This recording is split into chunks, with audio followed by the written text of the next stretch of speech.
Assalamualaikum warahmatullahi taala wabarakatuh dan salam sejahtera. Bersua kita dalam rancangan Wawancara @EduWeb TV. Saudara para penonton sekalian, Jawatan Pegawai School Improvement Specialist Coaches Plus ataupun SISC Plus dan juga Jawatan SI Partners ataupun School Improvement Partners Plus telah diperkenalkan oleh Kementerian Pendidikan Malaysia pada tahun 2013 melalui program rintis di negeri Kedah dan juga Sabah. Kewujudan jawatan ini adalah sebagai salah satu daripada inisiatif daripada program transformasi daerah ataupun DTP yang terkandung dalam Pelan Pembangunan Pendidikan Malaysia 2013-2025. Dan kita lihat banyak perkara-perkara yang masih diperkemaskan di dalam program SISC Plus dan juga SIP Plus ini bagi menjayakan program transformasi daerah ini untuk memacu kecemerlangan pendidikan negara kita ke arah sebuah negara maju mencapai tahun 2020 kelak. Dan pada kali ini rancangan Wawancara @EduWeb TV akan memperkatakan tentang peranan SISC Plus dan juga SIP Plus dalam menjayakan program transformasi daerah. Jadi bersama-sama kita di studio ketika ini, saya perkenalkan di sebelah kiri saya ialah Puan Nurliza binti Abu Bakar, Pegawai SISC Plus Bahasa Melayu di Pejabat Pendidikan Daerah MUA. Assalamualaikum Puan Nurliza. Waalaikumsalam Cik Asrin. Terima kasih kerana sudi bersama kita pada rancangan kali ini. Dan di sebelah kiri beliau saya perkenalkan Encik Abdullah bin Mamat, Pegawai SIP Plus Pejabat Pendidikan Daerah Kuala Terengganu. Assalamualaikum Encik Abdullah. Waalaikumsalam warahmatullahi wabarakatuh. Jadi kita ucapkan selamat datang kepada kedua-dua panel kita ke studio pada rancangan kali ini dan kita akan berbicara tentang SISC Plus dan juga SIP Plus yang sedang dijayakan ketika ini dalam mentransformasikan pendidikan daerah. Jadi untuk tuan-tuan dan puan-puan mengetahui lebih lanjut tentang SISC Plus dan juga SIP Plus, kita mulakan perbincangan kita. Saya mulakan dengan Puan Nurliza. Mungkin dapat menceritakan sedikit tentang peranan pegawai SISC Plus dalam memartabatkan program transformasi pendidikan daerah ini. Okay, terima kasih Cik Asrin. Baik, peranan SISC Plus dalam menjayakan program transformasi daerah, sebelum tu saya terangkan sedikitlah tentang pejawatan kami yang hakiki, satu pejawatan hakiki di Pejabat Pendidikan Daerah di seluruh Malaysia. Jadi jawatan baharu ini kita lihat dapat membantu sekolah-sekolah. Sebagai contohnya saya ialah pegawai SISC Bahasa Melayu. Jadi jawatan kami tugas kami ialah membimbing guru dengan melakukan lawatan ke sekolah. Kami membimbing dari aspek pedagogi, iaitu dari aspek pengajaran dan pembelajaran supaya guru itu kompeten. Jadi kita lihat apabila guru ini kompeten, mereka dapat melaksanakan tugas dengan baik dan maka hasrat kita untuk mencapai program transformasi daerah tu dapat kita capailah, hasrat tu akan dapat direalisasikan. Jadi bimbingan yang kami lakukan adalah dalam bentuk individu dan secara berkala juga kami akan mengadakan bimbingan secara kumpulan yang kita katakan juga PLC juga kami lakukan, iaitu Professional Learning Community atau bahasa Melayunya Komiti Pembelajaran Profesional. Selain itu kami juga berperanan untuk membantu melaksanakan program yang diluluskan oleh pihak kementerian supaya sampai terus kepada mereka ni. Jadi kita lihat selalunya akan berlaku kecairan.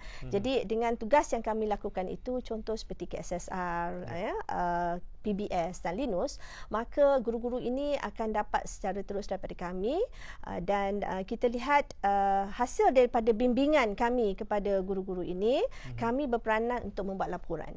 Pelaporan yang kami lakukan kepada Ketua Pegawai Pendidikan Daerah ini dan akan diambil tindakan susulan sama ada dalam bentuk intervensi dan sebagainya. Jadi kita melihat di sini bahawa program transformasi daerah itu akan dapat berlangsung dengan jayanya, dengan lancar melalui bimbingan kami dan pelaporan dan intervensi yang kami lakukan. Ya. Baik, beralih kepada Encik Abdullah bin Mamat. Kalau kita lihat tadi Puan Nurliza telah bercerita tentang SISC. Sekarang Encik Abdullah mungkin jelaskan kepada kita tentang SIP Plus pula. Apa peranannya dan fungsinya dalam memartabatkan pendidikan di peringkat daerah ini. Terima kasih saudara Asrin. Assalamualaikum warahmatullahi wabarakatuh.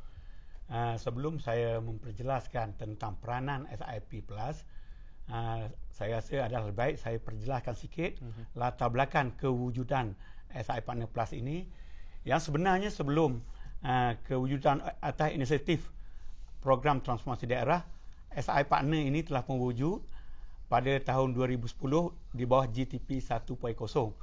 Pada masa itu, SIP ini diwujudkan di bawah kelolaan IAB, Institut Amir Maki, yang pada masa itu pegawai SIP yang dipilih adalah dalam kalangan mereka terdiri dari pengetua-pengetua cemerlang, dan mereka berperanan membimbing rakan-rakan mereka yang sekolah mereka berada pada band 6 dan band 7. Barang diingat, pada masa itu mereka juga merupakan pengetua di sebuah sekolah, dan pada masa sama mereka kena bantu rakan-rakan mereka. Jadi tegasnya di sini mereka bertugas secara separuh masa, tidak sepenuh masa. Tetapi dalam program yang inisiatif baru DTP ini, mereka diberi peranan secara sepenuh masa, dan mereka ini, kami SII Partner Plus ini ditempatkan di PPD seperti mana SISC juga, dan kami sekarang terus berperanan membimbing rakan-rakan kami pengetua, tidak seperti SISC. Bidang bimbingan mereka adalah guru mata pelajaran, manakala kami berperanan membimbing pengetua atau guru besar, iaitu pemimpin sekolah. Jadi peranan yang kami lakukan ialah, pertamanya kami membuat lawatan bimbingan ke sekolah-sekolah bagi membantu melaksanakan program yang dianjurkan oleh Kementerian Pendidikan Malaysia. Di samping itu, kita juga menjalankan tugas-tugas yang telah pun ditetapkan oleh Kementerian, memperjelaskan dasar-dasar Kerajaan Malaysia, Kementerian Pendidikan Malaysia, agar apa-apa yang telah pun dilaksanakan oleh Kementerian Pendidikan Malaysia tidak berlaku ketirisan. Di samping itu, kita juga memastikan 9 tugas atau peranan pengetua, iaitu sebagai pengurus kepimpinan organisasi, sebagai pengurus kurikulum, pengurus co-kurikulum, pengurus hal ehwal murid, pengurus sumber manusia, pengurus keuangan, pengurusan pentadbiran pejabat, pengurus perkitaran dan kemudahan fizikal, dapat dilaksanakan dengan baik ke arah melaksanakan tugas mereka dengan berkesan. Ya. Baik, Cik Abdullah dan juga Puan Liza, kalau kita lihat secara umumnya, kalau orang biasa lemet, ibu bapa yang bercerita tentang program ini, tentunya mereka bertanya, adakah ini satu program mentor-mentee secara informalnya? Tetapi sekarang ini kerajaan telah melihat ini perkara yang penting, jadi diformalkan menjadi SSIC dan juga SIP partner. Jadi komen Puan Liza agaknya. Okey, apabila dikatakan mentor-mentee, kami sebenarnya peranan kami lebih kepada coaching. Coaching, ya? Ya, ada sedikit aspek mentoring lah, tetapi bukan itu sebagai peranan utama kami. Apabila kita mengatakan coaching di situ, artinya kita membimbing guru. Jadi sebab itu kami dipanggil sebagai pembimbing pakar peningkatan sekolah dalam 3 mata pelajaran buat masa ni, iaitu bahasa Melayu, bahasa Inggeris dan matematik. Jadi kami membimbing guru secara terus, dengan bimbingan itu adalah bersifat duhala. Ya, kami mendapatkan maklum balas daripada mereka, dan kami berkongsi ilmu dengan mereka supaya pedagogi mereka dapat ditingkatkan. Dan seterusnya kita lihat kami melakukan pemerhatian dan menyokong sebenarnya perkara-perkara yang kita melihat dapat membantu guru ini. Dan cuma artinya kita memberi satu peningkatan supaya prestasi mereka lebih baik, dan sebenarnya kita lihat apabila prestasi guru itu baik dari aspek pedagoginya, hasilnya kepada pelajar itu juga kita akan dapat satu hasil yang baik. Ya, di peringkat kepengetuaan ataupun peringkat guru besar pula, bagaimana Cik Abdullah melihat perkara ini? Okay, dari sudut SII Partner Plus, sebenarnya memang kami sikit berbeza dengan SISC, kerana mereka bertugas membimbing guru mata pelajaran, manakala kami bertugas atau berperanan membimbing pemimpin sekolah. Jadi dalam hal ini, dalam melakukan proses bimbingan, kami bertindak atas 3 elemen. Yang pertama, kami boleh bertindak sebagai coach, dan kadang-kala kami bertindak sebagai counselor, dan kebanyakan masa kami bertindak sebagai melakukan coaching and mentoring. Jadi dalam hal coach, kita sebenarnya kita tidak menetapkan keputusan, kita tidak memberi apa-apa, kita tidak membuat apa-apa saranan untuk pengetua guru besar itu melakukan tindakan. Kita cuma menyediakan option atau alternatif untuk pengetua guru besar itu membuat pilihan dalam menyelesaikan masalah yang mereka hadapi. Namun ada ketika sekiranya pengetua guru besar itu agak tidak mampu nak membuat pilihan, maka kita sesekali bertindak sebagai coach yang mana kita minta mereka mengikut apakah yang telah kita lakukan sebagai seorang pemimpin atau pengetua yang telah mempunyai pengalaman yang banyak. Jadi kita tunjukkan kepada mereka apakah yang telah kita lakukan, yang telah berjaya kita lakukan, agar mereka ikuti, agar sekolah mereka juga dapat mengikut jejak kita menyelesaikan masalah yang mereka hadapi. Ya. Satu lagi persoalan yang ingin saya utarakan kepada Puan Liza ialah kalau kita lihat tadi peranan SISC Plus ini adalah coaching, lebih kepada coaching, memberikan bimbingan pakar dalam memastikan pedagogi berjalan dengan baik di peringkat sekolah, dan kita lihat bilangan guru di Malaysia ini terlalu ramai, 300,000 lebih saya dikaumkan, dan kita melihat bilangan SISC Plus juga tidak begitu ramai. Mampukah mereka membantu semua guru-guru di seluruh Malaysia ini menjadi pakar rujuk dan juga bimbingan ataupun coaching secara langsung kepada mereka?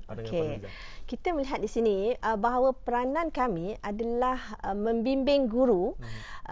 Bimbingan yang diberi kepada guru, pemilihan guru itu adalah berdasarkan band sekolah. Jadi kita lihat band sekolah yang berada pada band yang rendah, sekiranya di kawasan tersebut mungkin ada band 6, band 7.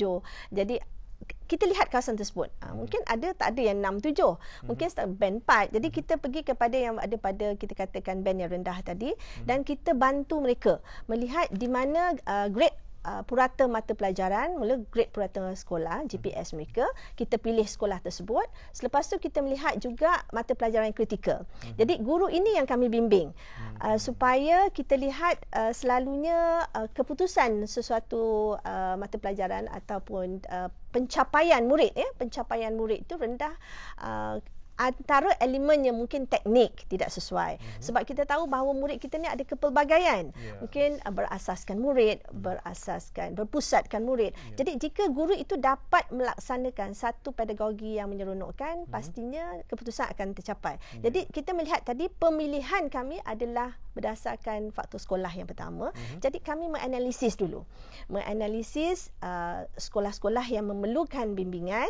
Jadi buat masa ni seorang SISC, kita melihat bagi pihak saya membimbing 30 orang guru. Jadi memang kami telah tetapkan di Semenanjung Malaysia 25 hingga 30 orang guru, dan di Sabah dan Sarawak ialah 20 hingga 25 orang guru. Mungkin dari 30 guru ini di Semenanjung ataupun di daerah masing-masing? Di daerah masing-masing. Jadi bagi seorang SISC bertugas untuk di Semenanjung 25 hingga 30 orang guru.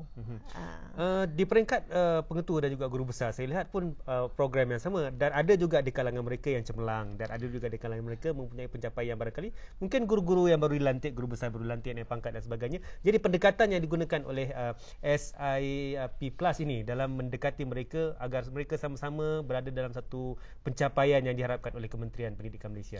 Terima kasih.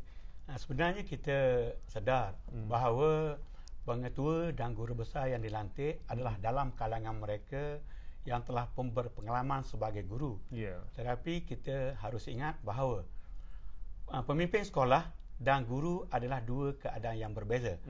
Pengetua dan guru besar mereka menjalankan tugas seperti yang saya kata tadi, ada 9 fungsi yang mereka harus laksanakan. Jadi walaupun mereka dipilih dalam kalangan mereka yang berpengalaman, dan ekoran itu setelah mereka dilantik, mereka diberikan latihan, namun mereka masih lagi perlukan peranan orang lain atau individu lain yang juga yang pada masa inilah kami sebagai SI Partner Plus untuk melakukan coaching and mentoring, membimbing mereka ini, kerana kita sedar bahawa mereka ini sebenarnya sudah berpengalaman dari segi menjadi guru, tetapi mereka belum berpengalaman sebagai pemimpin sekolah. Dalam situasi inilah mereka perlu mendapat bimbingan daripada kami, dan kami berfungsi sebagai orang yang mencungkil. Kadang-kadang kita sedar bahawa pengetua guru besar ini, mereka tidak sedar mereka mempunyai potensi yang tinggi, yang hebat, tapi mereka tidak sedar apakah potensi yang mereka ada. Lantas bila kita mendekati mereka, kita menyelusuri latar belakang mereka, maka kita dapat kenal pasti apakah kebolehan atau potensi yang mereka ada, dan kita cungkil potensi itu agar mereka memaksimumkan potensi yang mereka ada ke arah mereka dapat menjadi pemimpin yang baik di sekolah masing-masing. Baik Pak Nuriza, kalau kita lihat ada standard yang telah digariskan oleh Kementerian Pendidikan Malaysia dalam melaksanakan program SISC Plus ini. Jadi sedikit tentang program-program dan juga acara-acara atau aktiviti yang dilakukan di peringkat coaching di pihak PPD ini.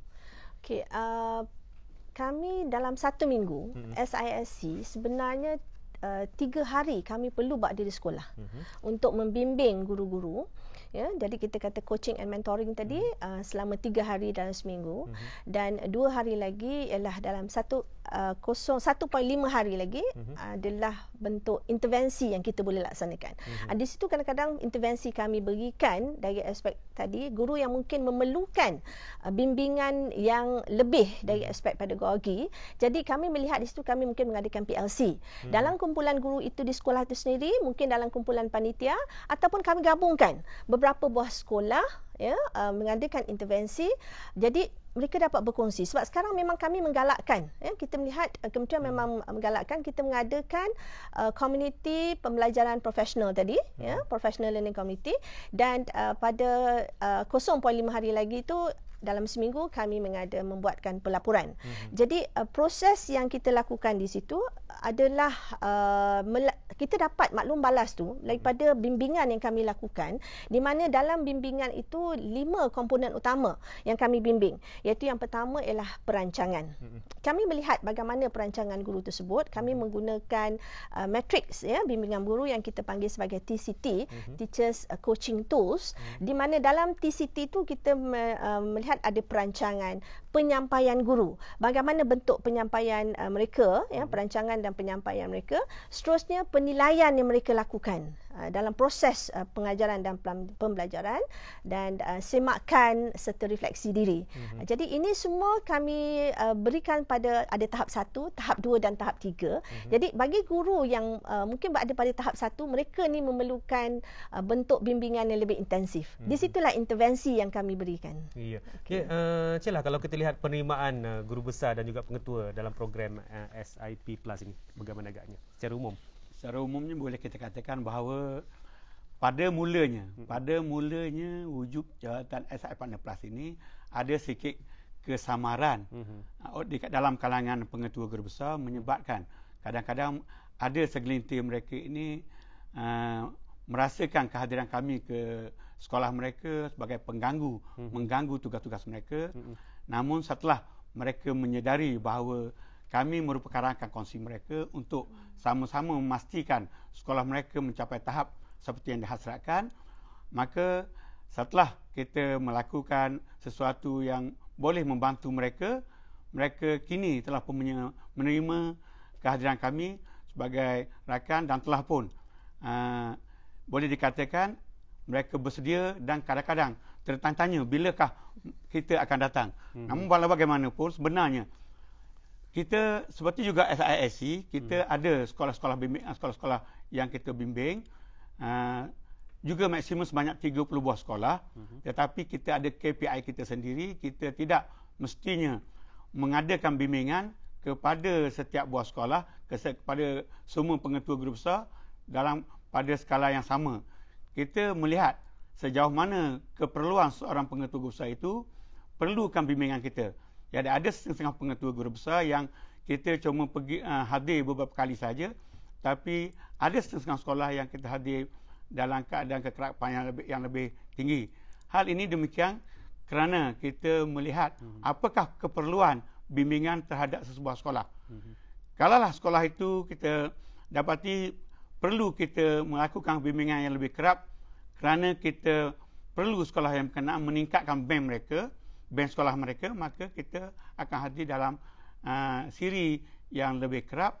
Manakala kalau kita rasa sekolah itu pemimpinnya boleh bergerak sendiri, maka kekerapannya agak berkurang. Jadi kekerapan tidak menjadi satu hal yang mesti bagi sebuah sekolah. Ya, Puan Nurliza, kalau melihat dari segi umumnya masyarakat melihat guru ini telah diberikan banyak pendedahan di peringkat IPG-nya telah diberikan fokus kepada kaedah pengajaran, dah masuk sekolah ada lagi SISC Plus-nya, kemudian khususnya di peringkat dan berbagai-bagai program telah diaturkan oleh Kementerian Pendidikan bagi memastikan guru kita akan lebih profesional, dilihat profesional dan menggambarkan profesional dari segi judgement mereka. Jadi apa pandangan Puan Nurliza kalau kita lihat setelah adanya program SSIC ini bagi mereka yang telah mencapai satu tahap yang memberangsangkan, berjaya meningkatkan outcome di sekolah, murid pencapaian lebih baik, prestasi ataupun hasrat menjadikan kemenjadian murid itu terjadi. Jadi akhirnya nanti kita nak melihat satu daerah itu akan mencapai satu tahap yang dikatakan berada di aras tinggi di peringkat dunia misalnya. Jadi pandangan Puan Nurliza sendiri. Okey, saya melihat begini. Mungkin pengalaman saya yang mungkin agak luas sebagai guru sekolah dan kemudian saya juga pernah menjadi pensyarah di IPG. Jadi kita melihat sebenarnya memang betul. Guru kita telah diberi didikan, telah diberikan latihan di maktab, di IPG, di universiti dan kemudian juga latihan dalam perkhidmatan secara berkala kita perhatikan.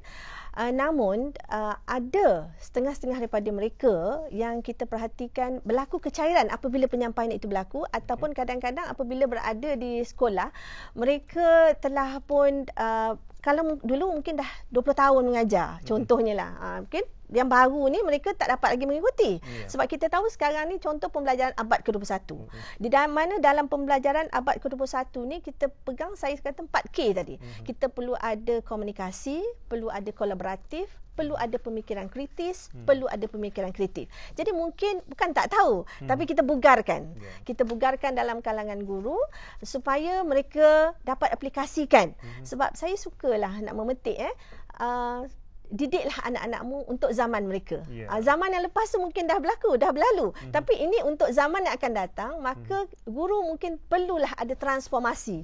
Terus berubah dan di situ kita melihat jika kita dapat memberikan sedikit bimbingan kepada guru supaya terarah bagi mencapai pembelajaran abad ke-21 dan seterusnya, kita boleh pasarkan. Saya suka guna perkataan pasarkan produk kita ni ke peringkat antarabangsa supaya kita dapat hasilkan bukanlah untuk jago kampung sahaja. Okey, itu dia. Baik, di peringkat kepengetuaan dan juga Majlis Guru Besar tentunya mereka juga ada pandangan mereka sendiri bagi memantapkan program-program yang telah dilaksanakan di peringkat daerah ini. Mungkin ada tak agaknya anugerah-anugerah yang bakal diberikan kepada guru besar dan juga pengetua yang telah mencapai satu standard yang dikehendaki oleh Kementerian Pendidikan Malaysia? Pandangan Encik Abdullah. Ya, terima kasih. Memang kita akui bahawa pihak Kementerian Pendidikan Malaysia telah pun menyediakan pelbagai inisiatif untuk memastikan, untuk membangkitkan semangat pengetua guru besar selaku pemimpin sekolah, membangunkan sekolah masing-masing. Misalnya pengiktirafan adanya sekolah berprestasi tinggi SBT, adanya sekolah kluster kecemerlangan SKK. Dalam hal ini sudah tentu memberikan semangat, membangkitkan semangat kepada pengetua guru besar menjalankan tugas mereka dengan lebih bersungguh-sungguh ke arah mereka mendapat pengiktirafan yang telah pun dinyatakan tadi. Jadi dalam hal ini jugalah kita sebagai SI Partner Plus ini memberikan bimbingan sebab kita dapati ada di kalangan mereka ini, dalam kalangan mereka pengetua guru besar ini, mereka tidak tahu ke manakah hala tuju sekolah mereka dan mereka kadang-kadang tidak tahu apakah ciri-ciri sebuah sekolah yang akan dinobatkan sebagai sekolah kluster kecemerlangan dan terdapat juga mereka tidak memahami bagaimana nak memastikan, nak mengarah mereka sekolah mereka untuk mencapai sekolah berprestasi tinggi. Jadi hal inilah perlunya bimbingan kita SI Partner Plus ini untuk mereka menyediakan sekolah mereka dengan pelbagai program agar dalam suatu jangka masa tertentu mereka bergerak ke arah menjadikan sekolah mereka mencapai tahap ataupun pengiktirafan yang telah pun disebutkan tadi. Secara umumnya kalau kita lihat SISC Plus ini guru-guru akan berhadapan dengan cabaran lebih mencabar kerana mereka juga mereka juga akan membangunkan diri mereka untuk memastikan anak-anak murid mereka juga lebih baik daripada mereka. Kerana apa? Kerana hari ini mereka berhadapan dengan murid-murid ataupun pelajar-pelajar yang lebih advance ke depan dengan dunia teknologi tanpa sepadan ini. Dan guru juga harus ke depan melihat anak yang dididik itu lebih daripada mereka, barangkali disebabkan oleh persekitaran mereka. Jadi untuk mengharungi cabaran-cabaran ketika ini, kita lihat berdepan dengan ibu bapa dan sebagainya, banyak perkara yang perlu dihadapi oleh guru-guru hari ini. Bukan saja dari segi pedagoginya di dalam bilik darjah, malah kesannya, impaknya apabila mereka pulang ke rumah untuk membantu dari segi meningkatkan prestasi pendidikan mereka di rumah barangkali. Jadi pandangan Puan Nurliza dari segi menjadikan pendidikan di sekolah ini sebagai satu platform yang terbaik, bukan saja menjadikan pengajaran itu menarik, tetapi dapat menyampaikan dengan sebaik mungkin kepada murid-murid itu.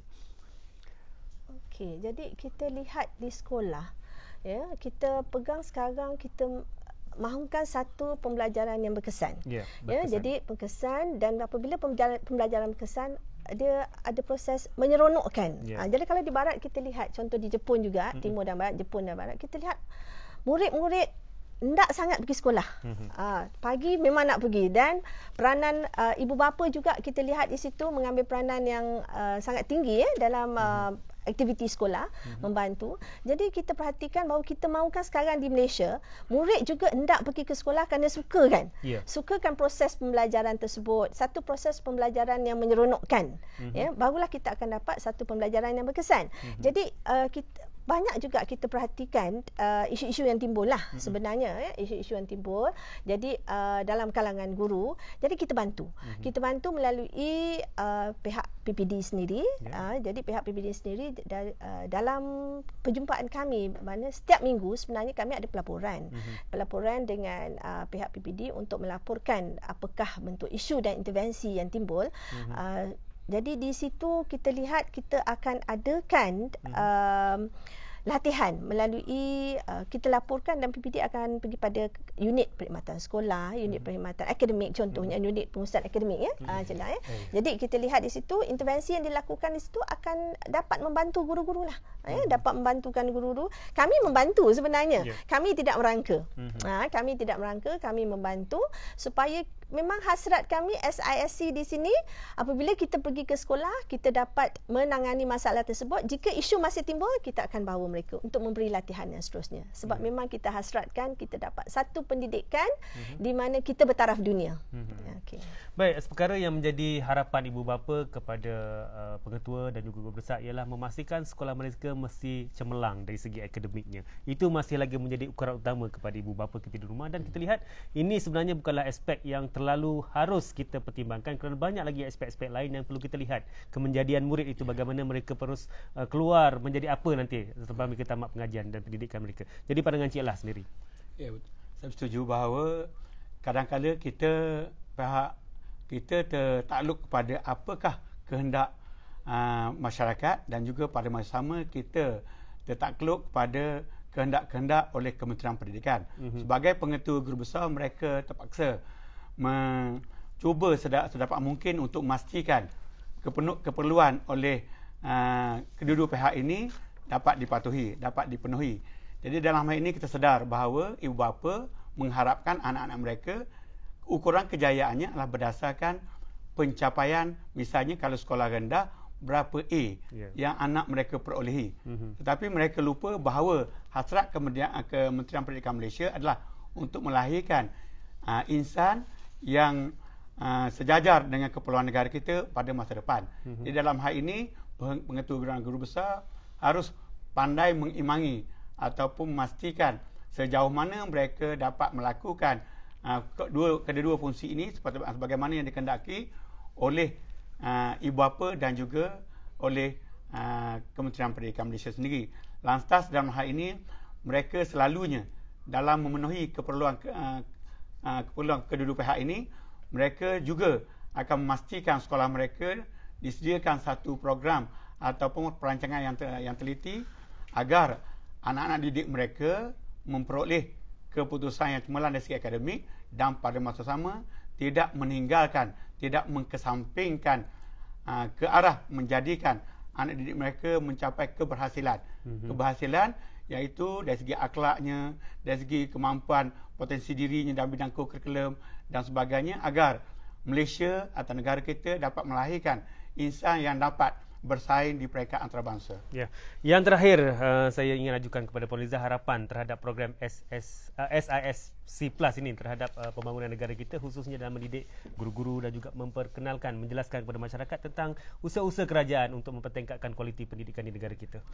Sebenarnya selepas setahun setengah saya menjawat jawatan ni, saya melihat satu respons yang positif dalam kalangan guru. Mungkin pada mula perkara baru kan, orang menolak. Okey, tapi selepas tahun setengah nampaknya mereka memanggil.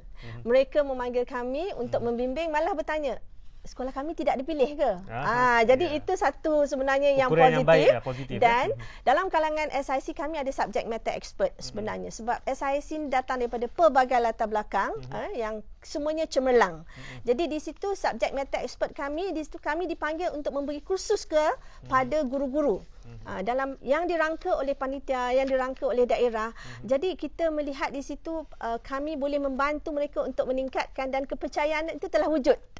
Dan itulah kami harapkan melalui peranan kami membimbing guru di sekolah secara terus. Saya suka katakan kita pergi pada klien, kita pergi pada klien, dan kita harap satu hari nanti pendidikan di negara kita dalam semua mata pelajaran dapat kita tingkatkan dan kita boleh bersaing di peringkat global.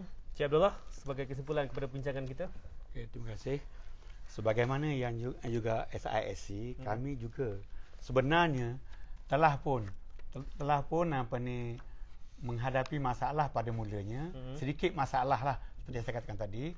Walau bagaimanapun mutakhir ini setelah setahun lebih kita menjalankan tugas, kita ada setengah-setengah daerah yang telah pun membuat kajian impak kehadiran SI Partner Plus ini di daerah mereka. Dan kita mendapati skala yang ditunjukkan antara skala 1 hingga 5 itu, mereka para pengetua dan guru besar telah memberikan skor 4.6 yang berada pada sangat perlu. Berarti kehadiran SI Partner Plus ini dikatakan sangat perlu oleh pemimpin sekolah pada masa ini, dan juga seperti yang dikatakan oleh Puan Liza tadi, bahawa kami juga kadang-kadang sekiranya kami tidak hadir ke sekolah, para pengetua dan guru besar ada yang bertanya, bila lagi nak datang ke sekolah kami. Jadi ini menunjukkan bahawa mereka telah pun menerima kami tidak seperti pada permulaannya. Jadi kami juga mengharapkan bahawa keberhasilan bimbingan kami nanti akan sebagai rakam peningkatan sekolah akan menjadikan hasrat Kementerian Pendidikan Malaysia, iaitu sekolah-sekolah di Malaysia ini bergerak ke arah band 1 dan band 2, dan pada masa yang sama kerja buat kami ini akan juga membantu mengurangkan sekolah-sekolah yang berada pada band 6 dan band 7. Jadi inilah antara ukuran kejayaan kami sebagai satu entiti yang kami anggap bahawa SI Partner Plus ini bergerak sebagai satu entiti pelengkap dalam struktur organisasi di Kementerian Pendidikan yang begitu banyak. Ya. Baik, saya ucapkan terima kasih kepada kedua-dua panel kita, Encik Abdullah bin Mamat, pegawai SIP Plus dari Pejabat Pendidikan Daerah Kuala Terengganu. Terima kasih Encik Abdullah. Terima kasih juga kepada Puan Nurliza binti Abu Bakar, pegawai SISC Plus Bahasa Melayu di Pejabat Pendidikan Daerah Muar. Mudah-mudahan setengah jam perbincangan kita pada kali ini telah memberikan rangsangan kepada kita, khususnya masyarakat, para guru, para pengetua, ibu bapa, agar apa yang dilakukan oleh Kementerian Pendidikan Malaysia khususnya dalam mentransformasikan Pejabat Pendidikan Daerah akan mencapai wawasannya dalam kita memartabatkan ataupun melaksanakan PPPM yang sedang berlangsung ketika ini 2013 hingga 2025. Mudah-mudahan ia akan berikan manfaat yang terbaik kepada kita. InsyaAllah kita jumpa lagi di hari dan waktu yang lain agar kita terus cemerlang dalam pendidikan negara kita. Assalamualaikum warahmatullahi taala wabarakatuh.